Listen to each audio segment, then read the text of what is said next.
Hello बच्चों।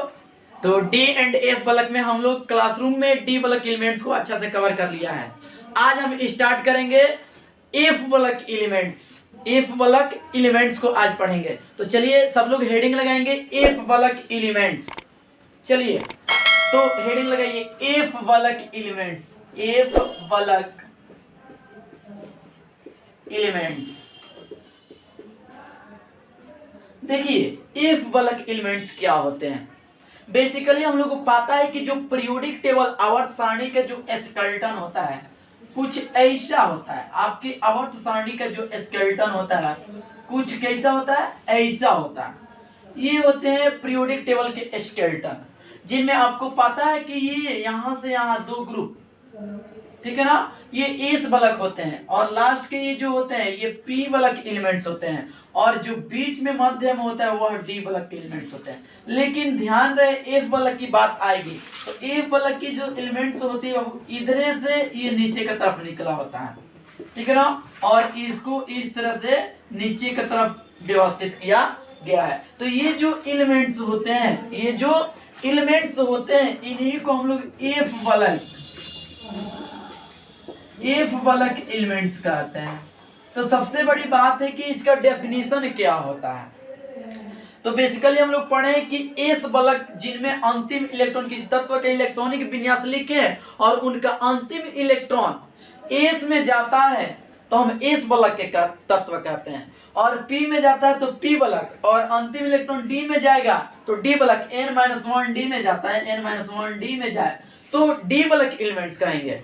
लेकिन F बलक को हम लोग उसको कहेंगे कि यदि किसी तत्व के इलेक्ट्रॉनिक कॉन्फ़िगरेशन लिख रहे हैं और उसका अंतिम इलेक्ट्रॉन, आने वाला अंतिम इलेक्ट्रॉन n-2 एफ में प्रवेश करे। किसमें? n-2 एफ में प्रवेश करे कोई भी इलेक्ट्रॉन, तो कहेंगे कि जो तत्व है ये एफ बलक के तत्व है। तो जाहिर से इसका डिफिनीशन क्या है, तो इसका एफ बलक के तत्व कैसे डिफाइन करेंगे, तो कहेंगे कि वे तत्व जिनका आने वाला अंतिम इलेक्ट्रॉन n-2 एफ सब सेल में प्रवेश करता हो तो उसे एफ बलक के तत्व कहते हैं। और ये भी याद रखना है कि एफ बलक के तत्वों को अंतः संक्रमण तत्व, इनर ट्रांजिशन एलिमेंट्स के नाम से भी जाना जाता है। सबसे बड़ी बात है कि क्यों इसको इनर ट्रांजिशन एलिमेंट्स कहते हैं। एफ बलक के तत्वों को इनर ट्रांजिशन एलिमेंट्स इसलिए कहा जाता है कि ये क्या है, n-2 में इलेक्ट्रॉन भरता है, इससे पहले ये किसको किसको छोड़ता है, तो n इलेक्ट्रॉन को, ns और np इलेक्ट्रॉन को छोड़ता है। np इलेक्ट्रॉन n-1 डी को, n-1 को और n को ये छोड़ के इसमें बिना भरे इसमें आके भरता है, इसलिए इसको इनर ट्रांजिशन एलिमेंट्स भी कहा जाता है। तो आप ये समझ गए अच्छा से, इसमें कहीं किसी को डाउट नहीं। अब इसका डेफिनेशन मैं लिख दे रहा हूं बोर्ड पर जो हमने आपको समझाया है, ठीक है ना, तो आप इसका डेफिनेशन अभी नोट करिएगा। तो बच्चों यहां पर हमने लिख दिया है जो समझाया आपको, ठीक है ना, कि वे तत्व जिनमें आने वाला अंतिम इलेक्ट्रॉन n-2 एफ कक्षक माने ऑर्बिटल में प्रवेश करता है जिसे एफ बलक के तत्व कहते हैं। हमने आपको बताया कि इन तत्वों को अंतः संक्रमण तत्व भी कहते हैं क्योंकि इनके परमाणु के बाह्यतम 3 कक्ष कौन कौन, तो n-2, n-1 तथा n ऑर्बिटल अपूर्ण होते हैं, मतलब भरे नहीं होते हैं, एवं last electron n-2 F orbital में भरता है।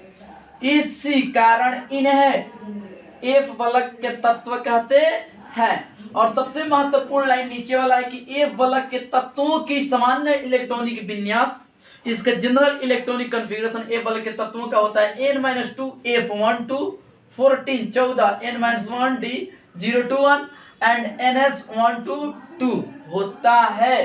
तो आप इसको नोट करें। इसके श्रेणियां क्लासिफिकेशन भी देखते हैं, ये इनकी 2 श्रेणियां होती है, लेंथेनाइड और एक्टिनाइड्स। तो इसको आप नोट करें या इसका आप शॉर्ट स्क्रीन लें। तो बच्चों एफ बलक के तत्वों को 2 श्रेणियों में बांटा गया है। इनर ट्रांजिशन एलिमेंट्स को 2 श्रेणी में बांटा गया है। एक को हम लोग कहते हैं 4F सीरीज, या उसी को लेंथेनॉइड्स सीरीज के नाम से जाना जाता है। और दूसरा होता है 5F सीरीज या उसी को एक्टिनॉइड सीरीज के नाम से जाना जाता है। तो यदि इलेक्ट्रॉन एक वाले के तत्वों का लास्ट इलेक्ट्रॉन 4F में जाएगा तो उसको लेंथेनॉइड्स कहेंगे, और एक वाले के तत्वों का लास्ट इलेक्ट्रॉन जो आने वाला लास्ट इलेक्ट्रॉन होगा 5F में जाएगा तो फिर उसको हम लोग एक्टिनाइड सीरीज के तत्व कहेंगे। ठीक है, तो यहाँ पर लिखा गया है कि बाबू इनर ट्रांजिशन एलिमेंट्स दो होते हैं, दो श्रेणी में होते हैं, एक लेंथेनाइड्स और एक एक्टिनाइड्स। लेंथेनाइड्स उसको कहेंगे filling of electrons in 4F। यदि इलेक्ट्रॉन किस में भरता हो 4F में भरता हो तो उसको हम कहेंगे लेंथेनाइड्स। यदि फिलिंग ऑफ इलेक्ट्रॉन 5F में जाए लास्ट इलेक्ट्रॉन तो एक्टिनाइड्स कहेंगे। स्पष्ट ना। और इसमें कुल 14 तत्व होते हैं और यह सीरियम परमाणु संख्या 58 से लुटेशियम परमाणु संख्या 71 तक के तत्व इस सीरीज का निर्माण करते हैं। ठीक है ना, परमाणु संख्या 58 से परमाणु संख्या 71 तक के तत्व इस एक लेंथेनाइड सीरीज का निर्माण करते हैं। वैसे ही आज इसमें की थोरियम 90 से लोरेंशियम 103 तक के तत्व इस सीरीज का दैट मींस एक्टिनाइड सीरीज का निर्माण करते हैं। और याद रहे जो एक्टिनाइड्स होता है वह सभी एलिमेंट्स रेडियो एक्टिव सब्सटेंस होता है। क्या होता है? रेडियो एक्टिव सब्सटेंस क्या है? वे सब्सटेंस, वे पदार्थ जिनसे स्वतः अल्फा बीटा गामा किरण निकलती हो तो उसको हम लोग रेडियो एक्टिव सब्सटेंस कहते हैं या एलिमेंट्स कहते हैं। तो जो एक्टिनाइड सीरीज के जो तत्व होते हैं सब के सब रेडियो एक्टिव होता है, सब के सब क्या होता है? और रेडियो एक्टिव का यूज एटॉमिक, केवल एटॉमिक रिसर्च में इनको इसका यूज करते हैं। तो यही चीज लिखा है कि actinides are radioactive elements. I hope कि आप समझे होंगे, इसको भी आप नोट करें या अपने मोबाइल में शॉर्ट स्क्रीन ले लें। इसके आगे हम बढ़ते हैं।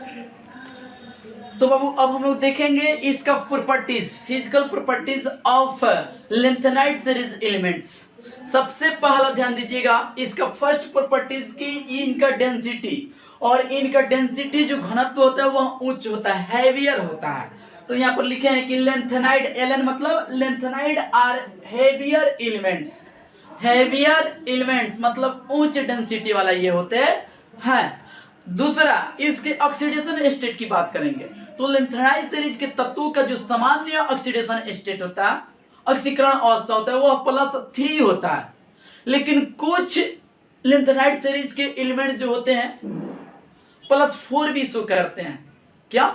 +4 भी शो करते हैं ऑक्सीडेशन स्टेट, लेकिन वे एक्वस मीडियम में अपने स्टेबल ऑक्सीडेशन स्टेट, सामान्य ऑक्सीडेशन स्टेट अर्थात +3 में कन्वर्ट हो जाते हैं। और इसमें अदर एलिमेंट्स भी होते हैं जो +2 ऑक्सीडेशन स्टेट शो करते हैं, ये फिक्स ऑक्सीडेशन स्टेट शो करते हैं। जैसे मान लीजिए यहाँ पर +4 में सीरियम 4 में होता है, लेकिन जब ये एक्वस मीडियम में जाता है तो अपने स्टेबल ऑक्सीडेशन स्टेट माने कि +3 में आ जाता है। इसलिए ये ऑक्सीडाइजिंग एजेंट की तरह व्यवहार करते हैं। और जिनका ऑक्सीडेशन स्टेट कम होता है मतलब 2+ में जाता है या +2 में, वह है स्ट्रॉन्ग रिड्यूसिंग एजेंट होते हैं। तो वही बात जो हमने आपको समझाया, लिखा गया है कि oxidation state, general oxidation state is +3 due to ionization energy first, ionization energy second and ionization energy third. मतलब एक बार में एक इलेक्ट्रॉन निकले, फिर दूसरा इलेक्ट्रॉन, फिर तीसरा इलेक्ट्रॉन, तो इसलिए इसका +3 ऑक्सीडेशन स्टेट शो करता है। और किसी भी गैसियस एटम से इलेक्ट्रॉन निकलना मतलब कि आयनाइजेशन एनर्जी, आयोनाइजेशन एनर्जी। ठीक है, नेक्स्ट देखिए कुछ lanthanide elements +2 and +4 oxidation state show करते हैं। जनरल इसका सामान्य ऑक्सीडेशन स्टेट +3 होता है, लेकिन उनमें से कुछ जो है +2 भी शो करते हैं और +4, लेकिन वह एक्वस मीडियम जलीय माध्यम में अपने स्टेबल ऑक्सीडेशन स्टेट अर्थात +3 में कन्वर्ट हो जाते हैं। तो वही बात लिखा गया है, लेकिन ये एक्वस मीडियम में जलीय माध्यम में स्टेबल ऑक्सीडेशन स्टेट +3 में कन्वर्ट हो जाते हैं। जैसे मान ले एग्जांपल ले रहे हैं cerium, Ce+4 oxidation state which convert to +3 in aqueous medium, जलीय माध्यम में +3 में कन्वर्ट हो जाता है। वैसे ही जो सीरियम 4+ होता है ये क्या होता है, act as good oxidizing agent, एक अच्छा ऑक्सीकारक होता है। ये नीट 2016 में पूछ लिया गया है इस क्वेश्चन को, स्पष्ट ना। चलो नेक्स्ट, अदर लेंथेनाइट्स मतलब अन्य, इनके अलावा जो भी अन्य लेंथेनाइट सीरीज के एलिमेंट्स है विच शो +4 ऑक्सीडेशन स्टेट। अब कौन कौन ऑक्सीडेशन स्टेट +4 शो करता है, तो Pr 4+ और Tb 4+। Clear. Last point, lanthanide which show +2 oxidation state, Sm +2 show करता है, Eu +2 शो करता है, Tm +2 शो करता है, Yb +2 शो करता है। इसलिए ये सब स्ट्रॉन्ग रिड्यूसिंग एजेंट होते हैं और ये इसके बारे में नीट 2016 में पूछा गया है। यहाँ पर भी 2016 सीरियम के बारे में पूछा गया और फिर यू के बारे में नीट 2016 में ही पूछा गया है। तो ये इसका प्रॉपर्टीज है, इसके आगे हम देखेंगे। चलिए इसको आप नोट करें। तो ये मेरे बाबू है लेंथेनाइट सीरीज के तत्वों के विन्यास और ऑक्सीडेशन स्टेट क्या होते हैं और वे आयन में यदि रहे तो उनका लास्ट विन्यास क्या होगा। देखिए यहाँ पर परमाणु क्रमांक है 57 को, यहाँ पर लेंथेनम को हमने कवर कर लिया है और इसके बाद सब F वाला एलिमेंट से 71 तक, परमाणु संख्या 58 से 71 तक, ठीक है ना। और इसका संकेत है परमाणु क्रमांक 58 है तो Ce और 61 है तो Pm। और इसका इलेक्ट्रॉनिक विन्यास, इसमें कुछ इलेक्ट्रॉनिक विन्यास जेई नीट के व्यू से इंपॉर्टेंट है और इनका ऑक्सीकरण अवस्था और Ln लेंथेनाइट +3 आयन में रहे तो इसका विन्यास मतलब F में कितने इलेक्ट्रॉन रहेंगे। देखिएगा जरा, जैसे 57 है La, इसका इलेक्ट्रॉनिक विन्यास जेनॉन 54, 4f0 5d1 और 6s2 होता है। क्या होता है ना, पहले लास्ट ऑर्बिट से इलेक्ट्रॉन निकलता है, मतलब पहले 6s से इलेक्ट्रॉन निकलेगा फिर 5d से। तो जब हम एनर्जी देते हैं इलेक्ट्रॉन निकालने के लिए, तो मान लीजिए हम एनर्जी s के इलेक्ट्रॉन को निकालने के लिए 100 जूल दे रहे हैं एनर्जी, 100 जूल में s के इलेक्ट्रॉन निकलेगा। तो 100 जूल एनर्जी जब देते हैं तो s के इलेक्ट्रॉन तो निकलवे करते हैं और उतना ही एनर्जी में d के भी इलेक्ट्रॉन निकल जाते हैं। तो साथे साथे मतलब ये दोनों के बीच का जो एनर्जी गैप है बहुत कम अंतर होता है। तो एनर्जी देने से ही क्या होता है, हम s निकालने चलते हैं उतना ही एनर्जी में d के भी इलेक्ट्रॉन निकल जाता है, मतलब टोटल 3 इलेक्ट्रॉन निकल जाते हैं। इसलिए La का ऑक्सीडेशन स्टेट +3 होता है। ऐसा ही मान लीजिए 58 है Ce, तो विन्यास क्या है, जेनॉन 4f1 5d1 और 6s2। तो इलेक्ट्रॉन निकालते हैं, ठीक है ना, तो इलेक्ट्रॉन निकालते हैं 2, तो यहाँ से भी इलेक्ट्रॉन निकलेगा तो +3 और कुछ एनर्जी और बढ़ाते हैं तो ये भी इलेक्ट्रॉन निकल जाता है। लेकिन आपको पता है कि ये स्टेबल नहीं होता है, ये फिर इसमें आ जाता है, इसलिए इसका सबका देखो +3, सब में +3, ये जनरल ऑक्सीडेशन स्टेट होते हैं। और आयन में जब ये हो जाते हैं तो इनका ऑक्सीडेशन स्टेट 4f में ये होता है। अब इसमें इलेक्ट्रॉन कौन कौन इंपॉर्टेंट है, तो इंपॉर्टेंट इसमें कौन कौन है ध्यान दीजिएगा। इंपॉर्टेंट इसमें ध्यान दीजिए, ये है 64 वाला का खूब पूछता है एग्जाम में, 64 वाला का खूब पूछता है एग्जाम में, चाहे ये रहे, मतलब ये वाला तो इतना इंपॉर्टेंट है क्या बताया जाए, खूब एग्जाम में पूछा जाता है, ठीक है ना। तो आप ये 2-3 को है जिसको टिक कर दे रहा हूं मैं, जिसको आपको ध्यान में रखना पड़ेगा, ठीक है ना। ये हो गया पीएम हो गया, हाँ इतना आप याद रखिएगा 3 का इलेक्ट्रॉनिक कॉन्फ़िगरेशन, बाकी सब ध्यान में नहीं रखिएगा तो भी चलेगा। हाँ बोर्ड में ये एग्जाम में नहीं आएंगे, बोर्ड एग्जाम में, लेकिन जेईई नीट के व्यू से क्या है इंपॉर्टेंट है, तो आप इतना नोट करें। इसके आगे हम बढ़ेंगे, इसके केमिकल रिएक्शन की तरफ मूव करेंगे। चलिए तो इसके केमिकल रिएक्टिविटी की बात करेंगे। जो लेंथेनाइट सीरीज में 3 फर्स्ट जो एलिमेंट्स होते हैं ना, उनका आयनन ऊर्जा निम्न होता है और आयनन ऊर्जा निम्न होने के कारण ये इनका रिएक्टिविटी अधिक होता है, इनका रिएक्टिविटी अधिक होता है और ये +3 ऑक्सीडेशन स्टेट आसानी से शो करते हैं, इसलिए ये आयनिक होते हैं। लेंथेनाइट सीरीज में फर्स्ट जो 3 तत्व है उनका आयनन ऊर्जा निम्न होता है, इसलिए आसानी से +3 ऑक्सीडेशन स्टेट शो करते हैं, फटाफट इलेक्ट्रॉन को त्याग देते हैं थोड़ा सा एनर्जी में, इसलिए ये आयनिक होते हैं।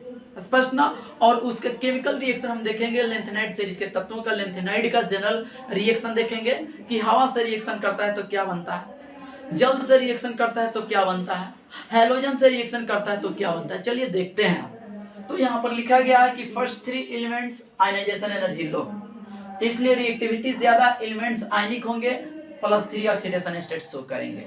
चलिए आगे बढ़ते हैं।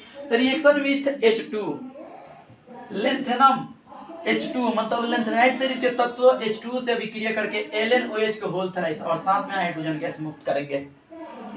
हम देख रहे हैं रिएक्शन विथ एयर मतलब हवा से अभिक्रिया, ये रिएक्शन करके Ln2O3 बनाते हैं। यह CO2 को अवशोषित करके कार्बोनेट बनाते हैं। जब ये लेंथेनाइड सीरीज के जो एलिमेंट्स होंगे CO2 से जल मॉइस्चर के प्रेजेंस में ये कार्बोनेट बनाते हैं, Ln2CO3 के होल ट्वाइस साथ में हाइड्रोजन गैस में मुक्त करेंगे। Reaction with halogen, halogen that means X2, तो हैलोजन से ये अभिक्रिया करके LnX3 का निर्माण करते हैं। तो ये छोटा सा थोड़ा सा ये इसका केमिकल रिएक्टिविटी हम देख लिए। अब इसके कलर के बात करेंगे कि कलर क्या होता है, कलर ये शो करते हैं या नहीं, जैसे डी ब्लॉक के तत्व कलर शो करते हैं। चलिए लिखिएगा आप। चलिए इसके कलर प्रॉपर्टीज की हम बात करते हैं। जैसे हम लोग डी ब्लॉक तत्वों में देखे थे कि अनपेड इलेक्ट्रॉन पाया जाता था तो डी ट्रांजिशन होता था, और स्प्लिटिंग के तहत आपको बताया गया था कि डी ट्रांजिशन क्या होता है।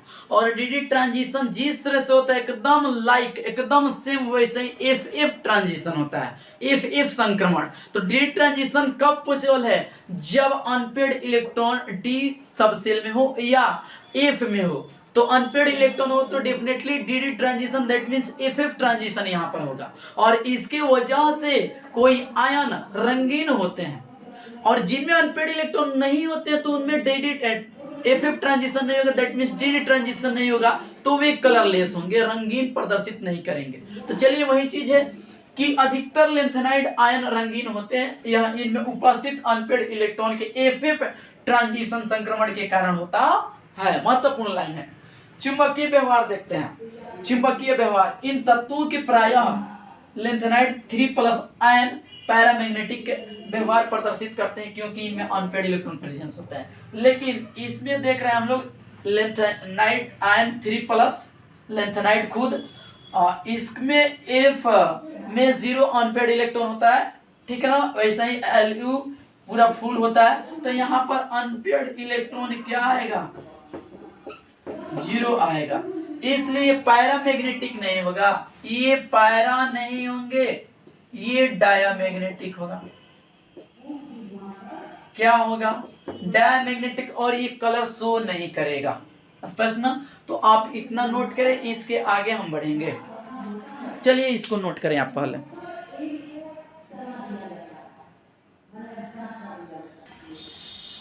चलिए अब हम लोग इसके एटॉमिक साइज, एटॉमिक रेडियाई की बात करेंगे, ठीक है ना।